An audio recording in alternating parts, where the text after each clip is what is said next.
siapapun dia, siapapun ya apapun kedudukannya, kalau dia mempunyai paham agama, maka ia menjadi istimewa. Termasuk juga yang diceritakan namanya Atok bin Abi Robah yang juga pernah diceritakan. Ya. Dia ibunya, bapaknya budak, lahir dalam keadaan ya, fisiknya itu ya, tidak seperti umumnya. Ya, kepalanya kecil. Ya, kemudian punggungnya itu bungkuk.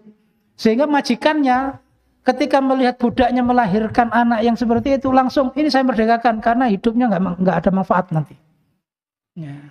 Tapi ibunya ibu yang ya istilahnya ibu yang mempunyai cita-cita tinggi.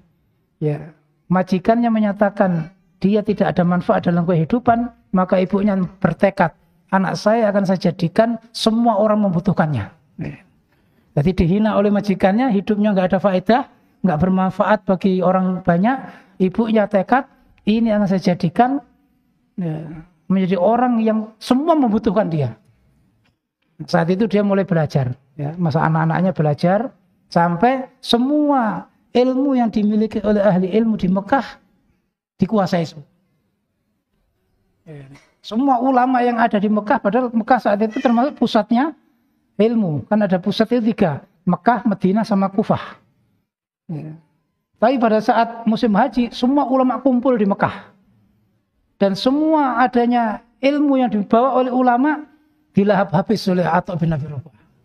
Sampai akhirnya khalifah saat itu ya, dengan ulama-ulama yang ada sepakat di musim haji tidak boleh ada yang memberi fatwa kecuali Atok bin Abi Robah. Nah, itulah terbukti ya, cita-cita ibunya. Ya. Dia dimerdekakan ya, seakan nanti nggak ada faedah bagi semua orang, maka ibunya berusaha menjadikan semua membutuhkannya. Akhirnya pada saat haji, semua antri untuk tanya kepada Atok bin Abi Robah, termasuk anak-anaknya khalifah. Ya, Hisam bin Abdul Malik saat itu.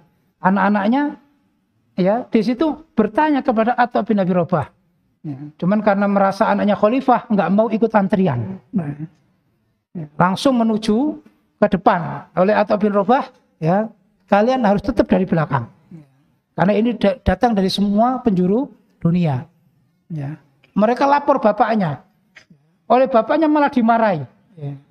Oleh bapak dimarahi, diajak ke tempatnya Atok bin Abi Robah dengan mengatakan, lihatlah Atok bin Abi Robah.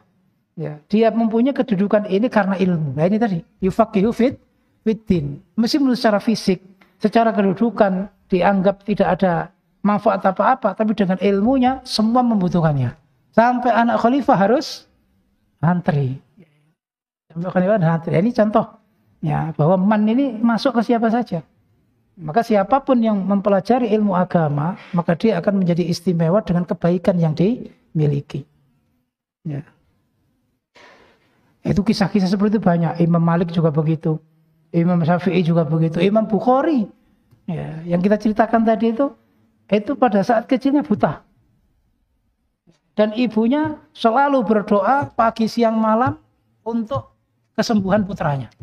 Sampai akhirnya beliau mimpi dijumpai Rasulullah, kemudian mengatakan anakmu sudah sembuh. Paginya dia bangun lihat anaknya sudah melihat.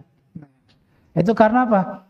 Ya, karena doa dari ibu. Ini bagi ibu-ibu supaya diperhatikan, ya, mempunyai doa yang mustajab untuk putra-putrinya. Maka supaya dimanfaatkan bagaimana ya, putra-putrinya itu mendapatkan doa yang